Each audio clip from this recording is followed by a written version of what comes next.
Hello, can everybody hear me? I can't see you, but anyway, I know there are people there. Can I welcome you to the first in the conversation series that accompanies the exclusive season to Brisbane of the Bolshoi Ballet, and you can feel the excitement rising as we await the opening night performance tomorrow of Le Corsaire. My name's Sue Street, and I'm a member of the Board of Trustees here at QPAC, and I've been involved in dance my whole life. I was delighted when John Kotsis, the Chief Executive of QPAC, talked of his plans for QPAC to host a series of exclusive seasons by the world's top ballet companies. We've seen the Paris Opera, the National Ballet of Cuba, the Hamburg Ballet, and tomorrow night the Bolshoi opens. And I think it's been a fantastic thing for Brisbane and for ballet in this city. The purpose of the conversation series is to inform, to reveal, to inspire people about the season and to provide conversations and give context and meaning to the performances of the season. And we're very lucky today to have Kristen Bell to talk on the topic of what is the point. Kristen's never been a ballerina, although like many young girls, she wanted to be. Instead, she's dedicated the last 39 years of her life to teaching at both the tertiary and secondary school levels. Kristen first walked into a classroom in January 1973 and remarkably claims that most days it's where she still wants to be. Her extraordinary skill is in the analysis of text, physical or verbal, and she spent years explaining how to comprehend meaning in many different contexts. Kristen was a student of Dr. Janet Adshead, a pioneer in dance analysis at the University of Surrey, where Kristen gained her MA. Apart from analysis, Kristen is passionate about history, which is why the study of ballet is such a good match, because it combines dancing and history. She's intrigued by philosophies and values of past human contexts, usually expressed most vividly in the arts. I worked with Kristen for many years in the dance department at QUT. Kristen managed to make dance history analysis one of the most popular units of study in the dance degree, no mean feat. Many students came to us with up to a decade of prior training, and they had never really considered the art form in any other sense than the physical, in other words, the technique, and how it applied to their own body. Kristen opened up a whole new way of considering the art form. She's quite simply the very best, most entertaining dance theory lecturer I've ever come across, and I thank her for agreeing to do the lecture here today. Following Kristen's presentation, there will be time for questions from the audience, and the conversation can also continue out in the ballet bar. Can I ask you before Kristen starts to please turn off your mobile phones? Don't think I'm rude, I'm going to sit in the audience so I can see the screens. Over to you, Kristen. Thank you.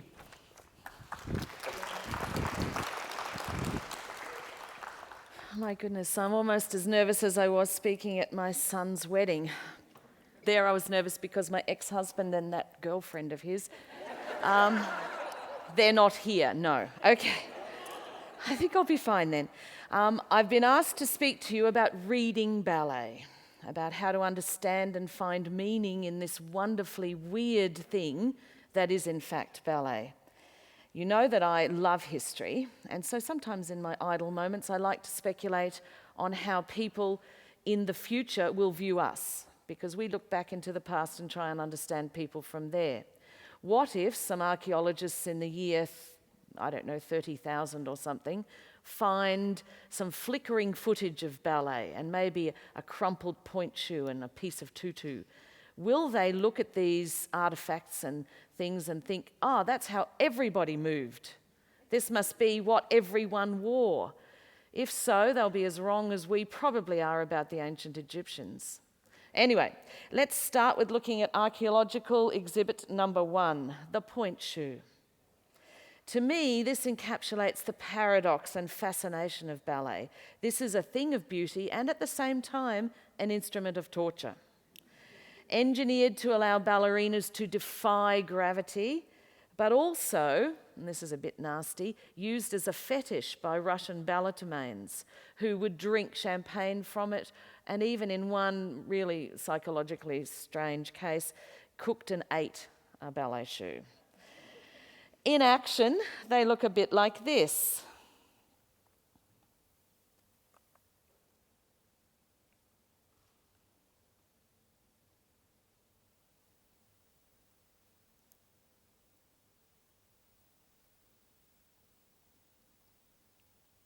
amazingly silent for ballerinas.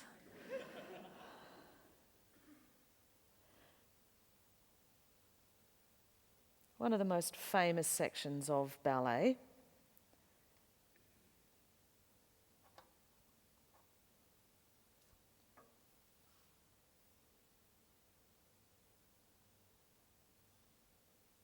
Okay, that's enough reverent silence. There's no obvious pain in that dancing. You know, the women aren't grimacing, of course they wouldn't. But part of the reason for that could be that these young women are dancing in modern pointe shoes, not the original versions from the 19th century. Let's have a look at the difference. You see the structured toe of the modern pointe shoe and all of the support there, whereas the romantic pointe shoe, hardly any. A famous ballerina from the 19th century, Marie Taglioni, had her father as her teacher, and there's a terrible account of her dancing until her shoes filled with blood. She kept going through the pain because she was so desperate to achieve that sort of perfection. It's not a natural use of the feet. In fact, nothing much about ballet is natural. It's highly stylized movement which uses and develops the human body in a specific way to convey the ideas and stories of its creators. Now, we have to understand the meaning of ballet, we need to look a little bit at its origins. Don't panic and run for the exits. It's not turning into a history lecture. But when a child asks you, what does such and such mean? What does this word mean? The good parent says, or teacher says, read me the sentence. You can't understand something taken from its context. So its connotation is vital. And to understand meaning in ballet, we need to look at the various historical contexts in which it developed. Most importantly, the royal courts of France and Russia. Ballet is not an art form that starts from any level of popular or folk dance. It's not the dancing of the masses. There are still some folk elements in ballet, but they're highly stylized. The social dance origins of ballet are the way that aristocrats danced at court in dances like the minuet. And I really hope that we get the sound with this one, or I may have to sing. And I can't even find the little mouse thing. Brett? Ah, found it. Relax, Brett. Silent minuet.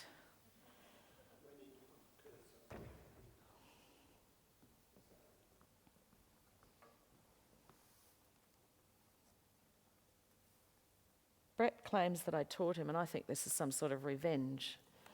I'm sure I passed that pathetic assignment that he handed me. I just broke it. I didn't break it. No, I broke it. Oh, You're not getting that, John? okay. Moving on, while this is playing, what I'd like you to notice are several things. First of all, the elements of display here. The turned out feet, they're not extremely turned out, but they are nonetheless not necessarily always in parallel. Notice how, okay, there are even some movements, small jumps and turns that do find their way into the ballet vocabulary, of course incredibly highly developed. And it's not going to work. Okay, moving on.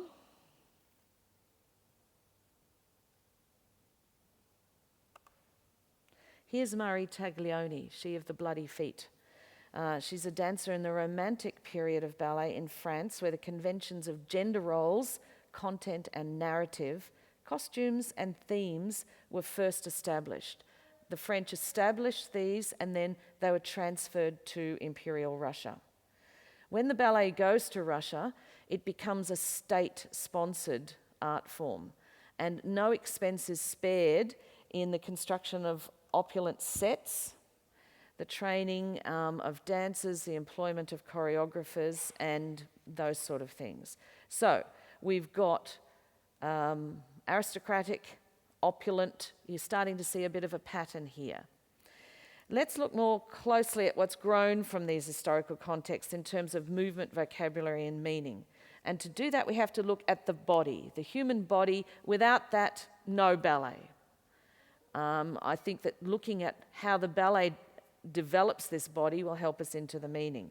Of course, this has changed drastically since the 19th century, as it has also in the world outside the ballet. Here we have a ballerina who would have been considered beautiful and at the peak of her fame in the 19th century, and the much more muscular development seen in the modern dancer. The bodies in both males and females have developed to meet the demands of the vocabulary, and the vocabulary has become more and more athletically demanding. Female dancers need terrific power in their legs to get the elevation that they need, but they mustn't look like cyclists who also need terrific power in their legs.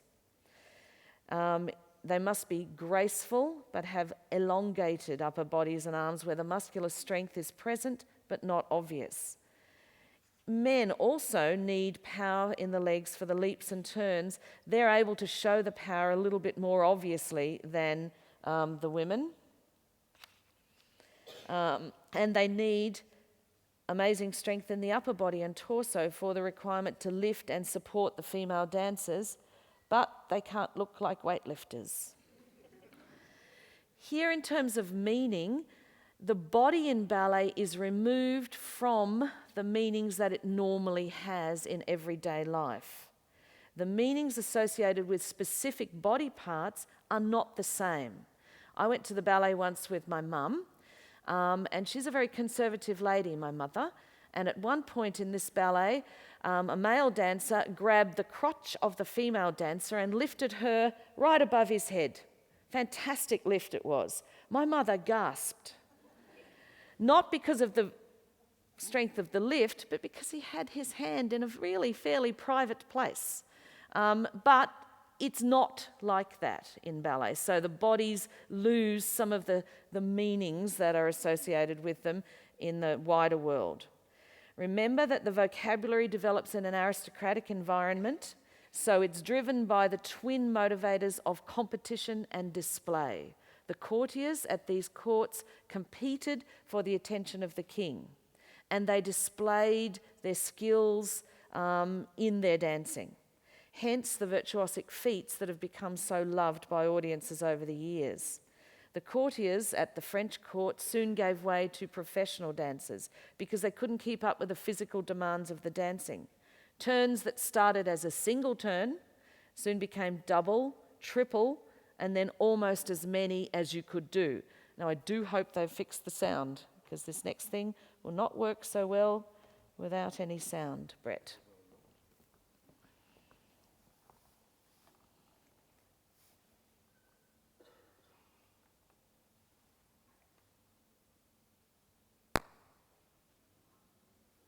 That was a promising click. It was, wasn't it?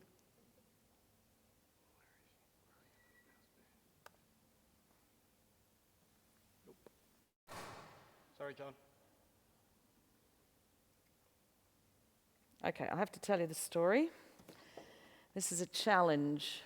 1 ruble for each pirouette. How many can Mikhail do?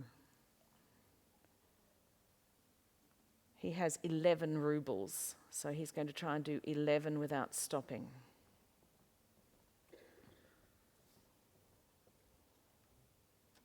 Seven, no, he finds some more money. This is great, it's like being at the silent movies. Good to know that EQ is not alone in its problems with technology. God, he was beautiful when he was young.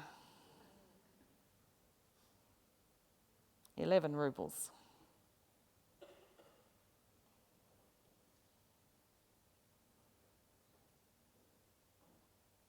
It's quite a challenge.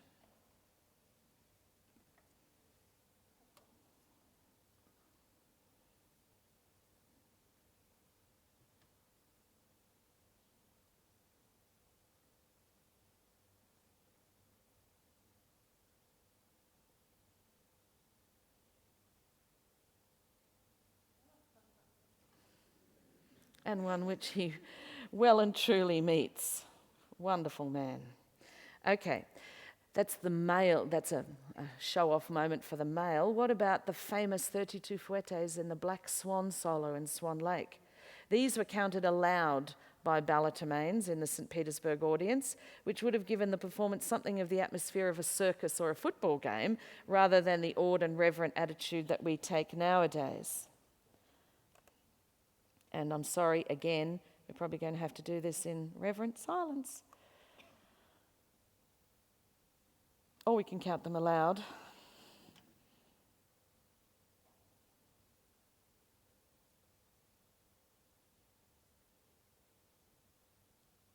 I am awed by the ability to do that and to not move off the spot.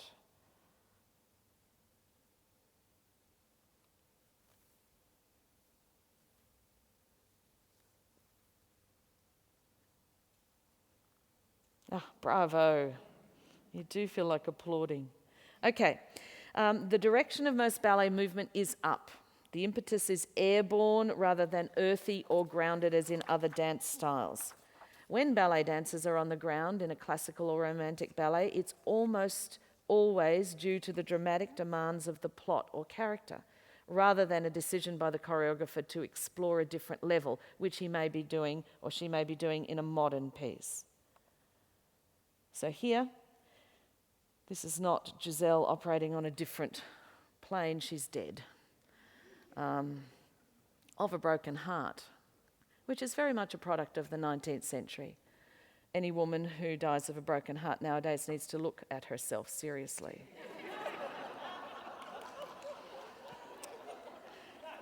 The airborne quality, particularly of the female dancers, is directly related to this romantic ballet where the characters are often unearthly spirits, ghosts, sylphs, swans, etc. This also leads to the development of point work for women, so they look like creatures who live in the air but then just touch down for the briefest of seconds before they take off again. In the romantic context, they actually had women in lifts, in contraptions, harnesses, I'm trying to say, to help them with that. But nonetheless, that image of just the tippy toes on the ground was there. This is a case in which the movement actions have actually outlived part of their original purpose. So we see, obviously, this woman on the left she's a sylph.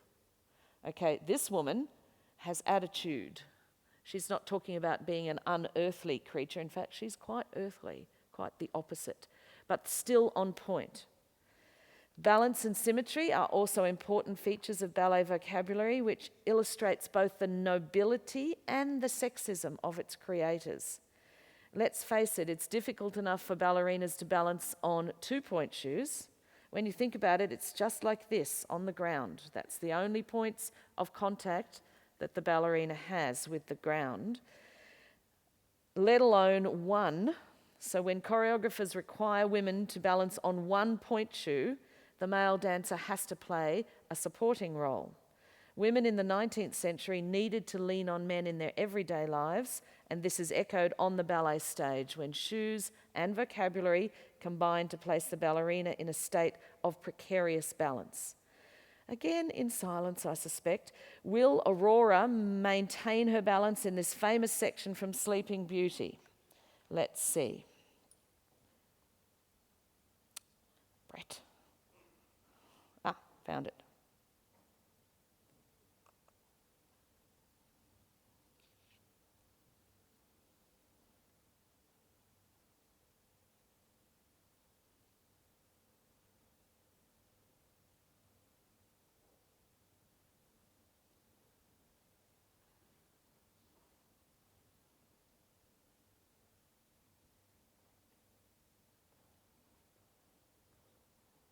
There's the point.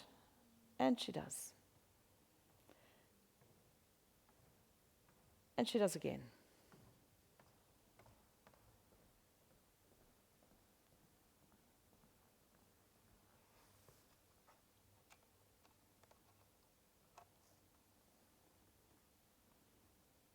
This was all working a little while ago.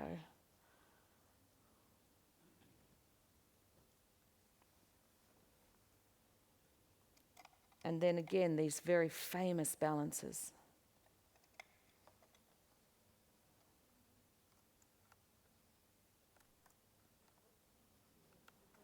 I don't mind seeing that little bit of effort because it reminds me that this is a human being.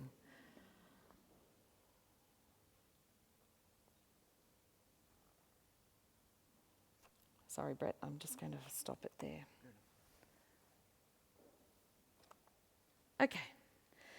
So we've looked at the highly developed bodies and we've looked at the principles of virtuosic display and elevation, symmetry.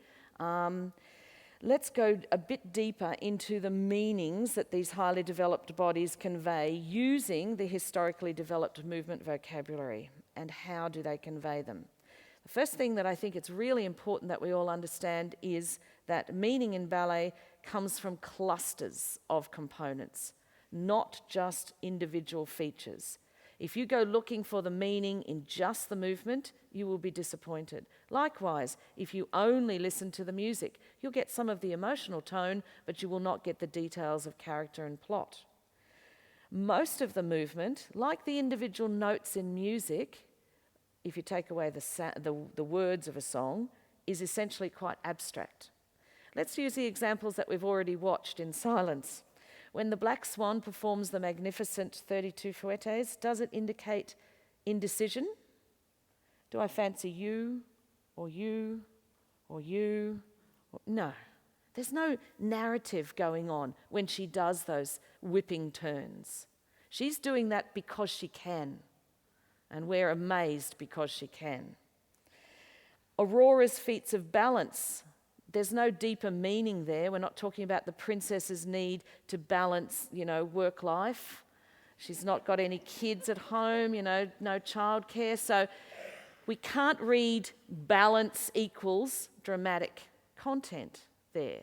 She's showing us, again, that she can do that. And it's incredibly impressive alone.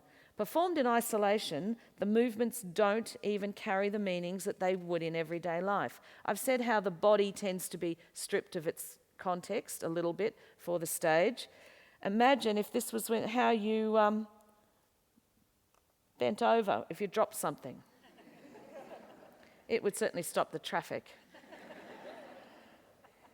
However, if movements are combined with other features, then the meaning starts to occur. And the most important marriage in ballet is between the movement and the music. As we've just seen, accidentally demonstrated what I'm trying to say, watching ballet without the music, you do lose a lot.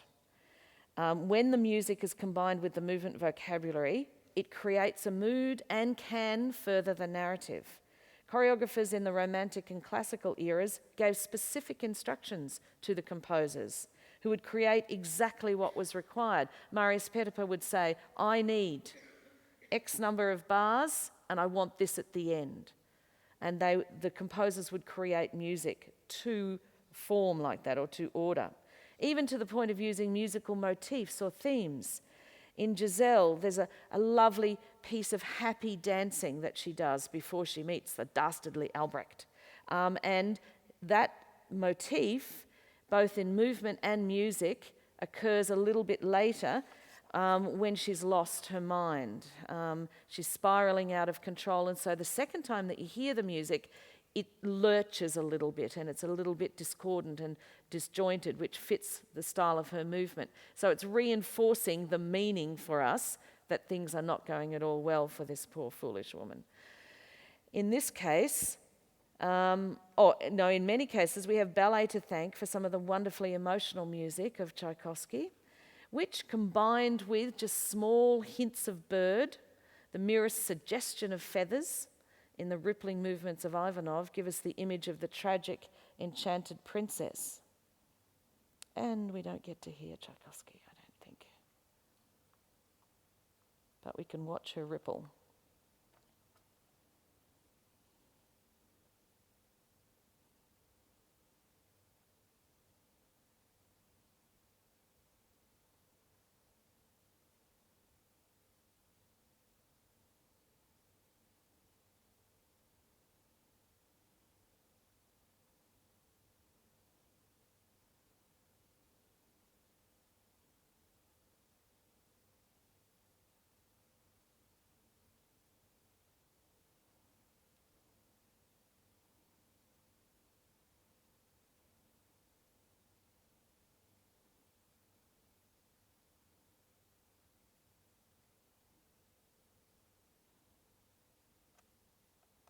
Okay. There's a very important message here, I think, in reading ballet, which is once you've interpreted this section as sad swan, move on. Don't try to read meaning into every minute piece of movement. The meaning is meant to be read in broad brush strokes, not in piece by piece photographic realism. If you try to interpret every single leap and turn, you'll suffer the same problems as I did when I tried to read an opera to my young son. I was watching a version of La Bohème on television that had subtitles, fortunately, because I don't know what the Italian or French, whatever it is, meant. They were coming across the bottom of the screen, and my boy was just learning to read. So he saw this reading stuff going on, and he threw himself down on the couch and said, "Read it to me, Mum." So I said, "Oh, okay." I was feeling quite chuffed because, cultural capital, inducting my child into the upper classes. I read, "Come in, it's cold outside." And then I stopped. There was a short silence, and then he said, "Keep reading." And I said, "Yeah, that's all." But the tenor was still singing. And the boy said, "But he's still singing, Mum." And he was. He was probably singing, "Come, come, come, come, come, come in, do come in, for it is cold, it is cold, it is cold, it is cold outside. Outside is where it is cold, come in, do." The tenor kept singing these glorious notes. It's a beautiful piece of opera because he could. He had finished communicating what he needed to communicate, was that the woman should come inside, and then he just let it rip. The same as the ballerina. She establishes the enchanted swan part of her character, and then there'll be a lot of dancing that is about the dancing rather than necessarily about what the swan's going to do next. There are other visual components which will help you read the ballet apart from the dancing itself. Features like the set, the lighting, and the costumes. Most audience members don't have any trouble interpreting the set. We're good at reading and picking up the messages that the set designers have put in there, even though it's nowhere near as realistic as the films that we all see. In a way, I think that film has somewhat ruined our appreciation of live theatre, and I would love to be able to watch a ballet with the mindset of someone who actually believed in ghosts and spirits, and for whom a magic lantern show was something approaching real magic. Unfortunately, once we've seen the hideous realism of Saving Private Ryan or The Passion of the Christ, there's no going back. But we still read, and we read quite easily. The costumes also help to establish character and narrative, but at the same time reveal the preoccupation of the choreographers with the primary importance of the movement for its own sake. A princess, for example, oh dear me, poor swan going on. There we are, back, Brett, which is back. A princess can be created with just a tiara and then expose far more of her body than the traditional princess would be allowed to do, so that the lines of the movement can be seen clearly. So all that this dancer needs to show as princess is the crown. Likewise, the peasants in the 19th century certainly didn't dress this way. But in a romantic sense, the costuming has established them as the folk. They are the folk of the ballet. I can't leave a discussion of costumes in ballet without coming to grips with men in tights. Not literally. For many people, the male tights are the equivalent of the tutu in being the iconic symbol of ballet. In terms of meaning, I would have to say that they really reinforce my original contention that ballet is about display rather than a realistic portrayal of character. I don't know anyone, any prince, Harry or his balder brother, who go around like that, okay? Some modern choreographers have done away with the tight thing and are going sometimes with just the trousers. The last visual element that I want to discuss is the mime language of ballet. I've deliberately not dealt with it in the movement section because for me, it's not meant to be in the movement section. It has the same highly stylized historical quality as the sets and costumes. And just like I've kept pointing back to the original historical contexts with the costumes and some of the movement, we have to look at that for the miming as well. I've seen people get very tense, my ex-husband for one, about not getting the miming. Took him to a ballet in Sydney and he said halfway through the first act, they're not going to sing, are they? That was a doomed relationship, not just because of that. However, I don't think you should get very tense about understanding all of the miming. It's not the best use of your interpretive energy. And in fact, it can sidetrack you and take you away from the real meaning and emotional quality of the ballet. The gestures are not a language in the way that Auslan is a language. To me, they make the ballet look very dated, and I could actually do without it. The ballet d'action grew out of court ballet. When the ballet was performed at court, people danced and sang and declaimed. So it was a combination of acting, dancing, singing. It was more like opera, and in fact it was called opera with dancing, than it was like anything else. Eventually, opera and ballet were divorced, but the vocabulary didn't have enough dramatic meaning in it, because remember back to the minuet.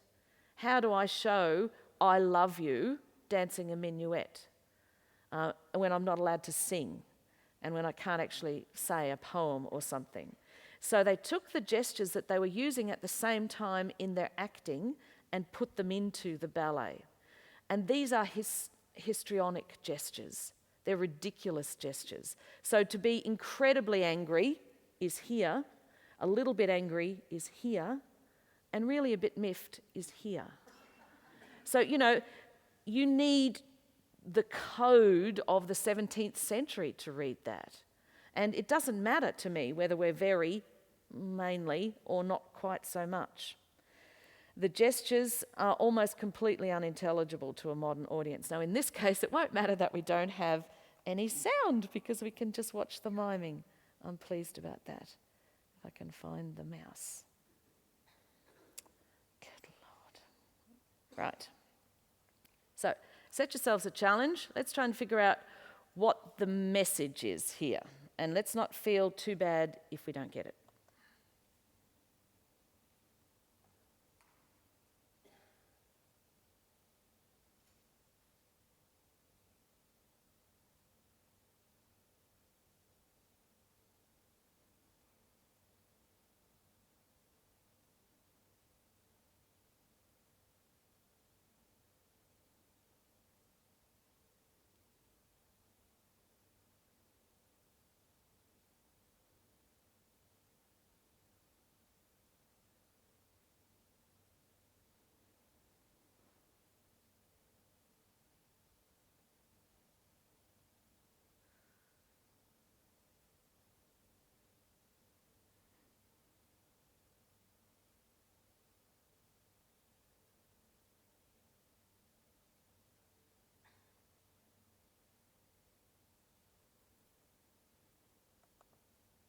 Okay. Anybody get any bits of that? Obviously, there was a bit of here, and there was a queen. But this, if you're a bit sloppy doing that, that could be a pain in the head as well. There was seeing things. There was plighting of troth. There was me. There was you. And there was a lake. And there was tears. I maintain that without understanding any of that, you could still get the fact that this is an enchanted princess and she's not particularly happy. Because the music will be helping you with that, as will the whole purpose and point of the ballet. We come to the question to read the program or not to read the program. Now, people are quite divided on this point. I used to write reviews, and sometimes I would go in cold and say to the choreographer in my head, okay, come on, tell me. And if I didn't get it on one viewing, not sure that that's always the best thing to do, though. There's a famous poet, Gerard Manley Hopkins, whose poems are so unintelligible that he has to accompany them with pages of notes that are almost longer than the poems themselves. As an adolescent, when I first met this poet, I thought, oh, for goodness sake, if your poem can't tell me, then you should just move on. Now, though, I have a bit more tolerance, probably because I'm older, and I'm interested in what I feel from the poem and also what he was trying to tell me. And I don't mind if it's different. And I think that might be the trick with the program. Let's face it, we're not going to the ballet for a surprise. How would you feel watching the last scenes of Romeo and Juliet when they don't die? It's a happy ending. This is a Hollywood ballet. They ride off into the sunset together and live happily ever after. I would be asking for my money back. That's not the point. We know Romeo and Juliet. We know it's tragic, and we know they're going to die through that terrible slippage of time. Wake up, wake up! He's killing himself. You know, she never does. So it's not a shock. I don't go to the ballet to get that sort of surprise. If I want that, I'll go and see a murder movie, you know, or something where there's twists and turns and scary people coming out of the bath and everything. Because that way you do get the shock. I read the program now because I want to go in and just have all of that in my head and then just relax and enjoy what I get from the ballet individually. In summary, ballet is a product of its historical contexts, although of course modern choreographers also add their own ideas. It's as much about the dancing itself, to me. These are all just my ideas, and feel free to disagree with them, not violently, but loudly. It's as much about the dancing itself as it is about conveying a specific narrative. The way we read movement in our everyday lives will not help us too much in reading ballet. We do have to leave a little bit of that aside.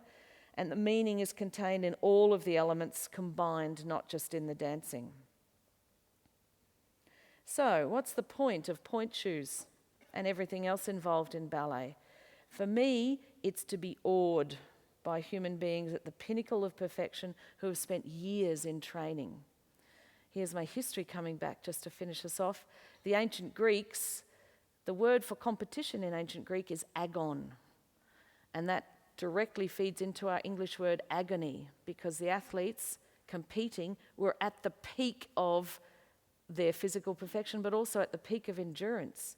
They were engaged in agony, and the Greeks believed that when you were doing that, you were the closest to a god that you could possibly be. And that's why their sport is their religion as well. So for me, when I see those people doing what they do, I think, oh, that's as close to perfection. The challenges that they have mastered over years and years of training is unbelievable.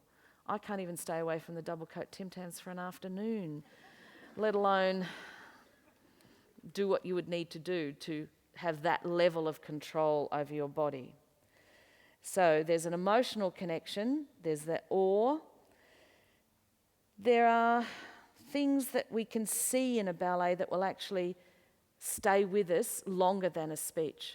Hopefully I tried to show you some of the power of ballet silently, but they stay in your mind, and words don't actually do that. So, without being too worried about the exact relationship between the third swan on the left and the prince, let's just enjoy the magic. Thank you.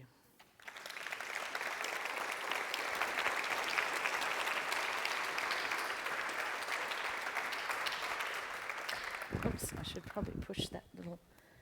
This is my nemesis. There we are. Thank you, Kristen. We do have about 15 minutes for questions. There are a couple of staff who are here who have microphones. So if you can wait until you have a microphone before you announce who you are and then ask your question. Does anyone want to start? Please be brave, because if nobody asks a question, I feel a failure. Kristen is happy to mime the answers if you would, if you would prefer that. There's a gentleman Here there. you are. Thank you. Well, sorry, Peter, the microphone's on its way to you. Thank you. Peter Foy from Sunshine Coast. Thank you very much for what is a truly wonderful lecture. It's really Thank quite you, Peter. inspired me. I haven't really followed ballet that much, but it's really a marvellous thing. Could you tell me why you think that ballet was given such huge support in Imperial Russia and why not in some other part of the world? Yes, that's interesting, isn't it? I think it has to do with the state of Russia itself at the end or during the 19th century. To me, that one country in Europe is like a time capsule. All the other countries are having enormous political upheavals, revolutions. The Russians don't have their revolution until the 20th century. So it's difficult to make art in a period of turmoil like the French were experiencing, for example. So with the Russians, you get this czarist control. So that explains why it sort of developed so much in Russia at the time.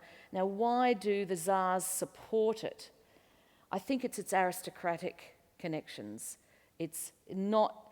Russians have a wonderful tradition of folk dancing as well, and some of that sort of sneaks into the ballets a little bit, but there's nonetheless this really upper-class feel to the ballet, and that is one of the reasons that Stalin felt so uncomfortable with it. Giselle was actually banned during the Stalinist period.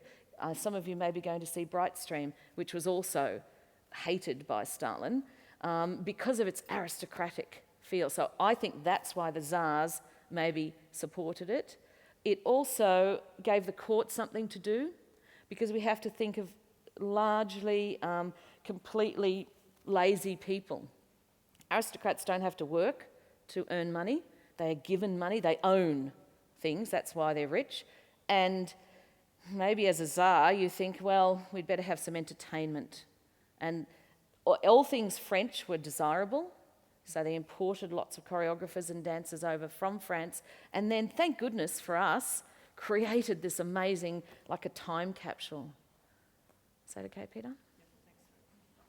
Thank you. Anybody else? If you don't ask a question, I'll have to ask you. There's Deb. Thanks very much. I thought it was fantastic this afternoon. For those of us that are lucky enough to be going to Corsaire or the Brightstream, is there anything you'd recommend we particularly look out for? Corsaire, as you'd know, is based on a Byronic poem by Lord Byron. So to me, it's the ultimate romantic piece of silliness. The romantic period was one indulged in, I think, by artists in the mid-19th century, where they looked at the exotic. So what have we got in Corsaire? Pirates. Now, to me, pirates brings Ethiopia and Somalia and the Gulf and revolting people to mind. But for the 19th century audience, pirates were exotic and sort of somehow desirable, like the bad boys. You know, women keep falling for people in leather jackets with just that edge of wickedness in their eyes. We shouldn't marry them, and we do. So there's that's why a pirate is something sort of exciting. But goodness, there are eunuchs in this as well. You know, I mean, you get everything for your dollar with Corsaire because it's the other. It's this real oriental, exotic sort of ballet. I think I would go in with that in my head to sort of explain some of the exoticism of it. Now, with regard to Brightstream, I was really interested in this. Stalin, Russians, Stalin is one of the worst men in history. He's a tyrant who is capable of letting millions of Russians starve to death.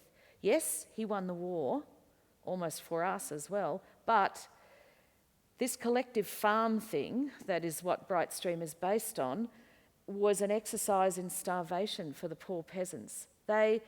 they killed their own animals rather than go into collective farms. And then he would give them no food. The farming techniques were all wrong, and they didn't share the food equally. It was a time of real hideous life for the Russians. And then somebody makes a ballet that sort of cleans that up, and not sends it up, but sanitizes it in the romantic peasant tradition. And Stalin goes, no way. And that helps me understand it too. I'm not expecting to see starving peasants in Brightstream, and we won't. We'll see clean, happy, dancing peasants. It strikes me that if he'd been less paranoid and cleverer, he would have used it as a propaganda exercise. And I'm sure Mao would have, and did, because in his Red Brigade and things, he has happy Chinese peasants who were also starving at the time when those ballets or dances were made. So, yeah, it's really interesting. Anybody else got a question for Kristen? Just a comment, if I might. Yes, it's not without microphone. It's right there, Leo. I think it's very important to realise that French was the language of the Tsarist court, and all things French were desirable in terms of fashion. Not only French, but the importation of architects from other parts. Peter the Great was determined to make what he saw as a Western capital, and a capital with Western ideas. And the great Italian Baroque architects of Vanvitelli and Rastrelli were imported to create the palaces. Catherine the Great imported a Scots architect, a pupil of Robert Adam, to create her wonderful Cameron Gallery and some sections of the palace at Pavlovsk and also at Ekaterinburg. There was this whole obsession, if you like, with an almost anti-Russian feeling. We didn't want to be the Rus, we wanted to be a great Western capital.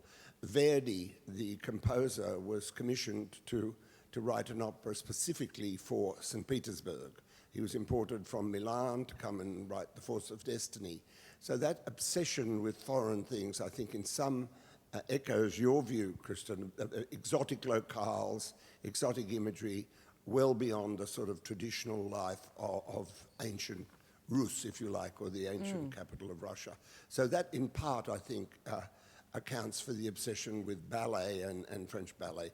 Certain things, such as Giselle, had been seen in Paris and were then sort of bought and, if you like, refined and inspired subsequent ballets like Swan Lake. I mean, they were essentially transposed from a French culture. So that historical link that you've emphasized is an absolutely critical one from the Ballet de Cour, in which the king himself took part, Louis XIV, through to the actual part where the Tsars were the kings, but they didn't take part in the ballet. They just had various ballerinas as their mistresses.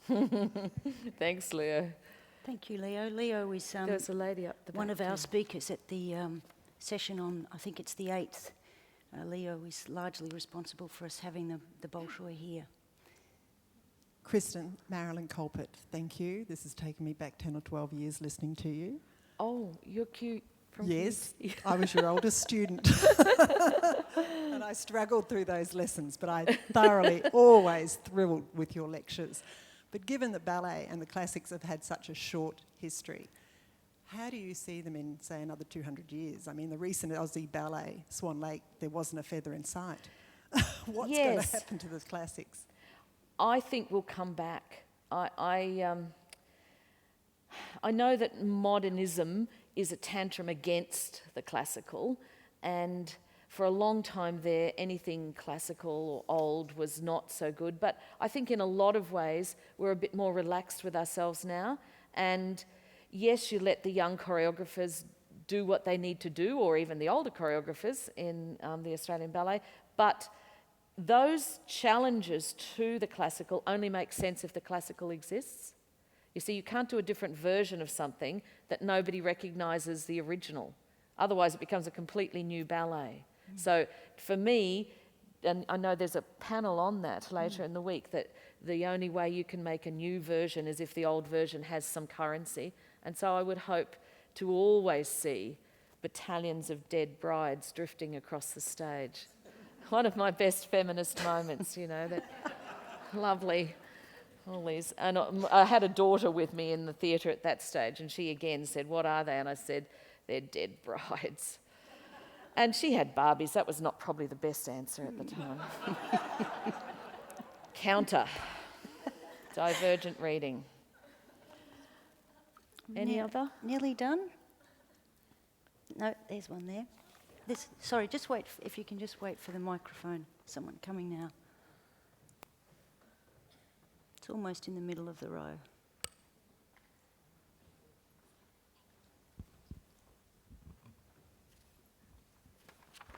Hi, my name's Zoe. I was just wondering what your opinion was on how come ballet didn't really go forward in places like America at the same time as Europe. Right. America's certainly made up for that now, haven't they? I think it has to do with their other wider sort of political history as well. And the Americans made a point of not being European when they started. It's funny, the American Revolution, as the English describe it, is described as the American War of Independence by the Americans. So for them it is the sloughing off of all things British, and therefore sort of slightly by extension European, although the French did have an influence in Canada, of course. But I just think it took them longer to accept that they were in fact Europeans transplanted for all sorts of other reasons. And with typical wonderful American gusto, they have more than made up for the time lag.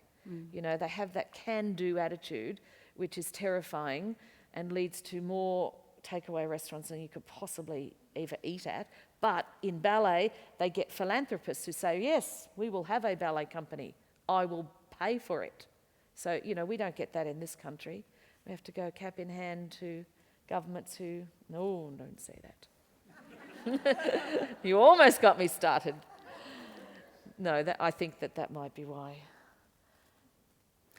Are you happy to continue the conversation out in the ballet bar with A lemon, lime and bitters? cup of tea? Okay, well, can I thank you for your attendance? I'm just curious about how many of you are going to see either of the two ballets, either Corsaire or the Bright Stream. Most people here? Oh, Goodness, that's fantastic. fantastic. It'll be good to have a post-conversation. The others of you couldn't afford to sell the children or something that you needed for the ticket. Can I thank you for coming today? Can I thank QPAC for putting on the conversation series that I think is a wonderful addition to having a visiting international company? And can you join with me, please, in warmly thanking Kristen for her lecture today? Thank you. Thanks. I can relax now.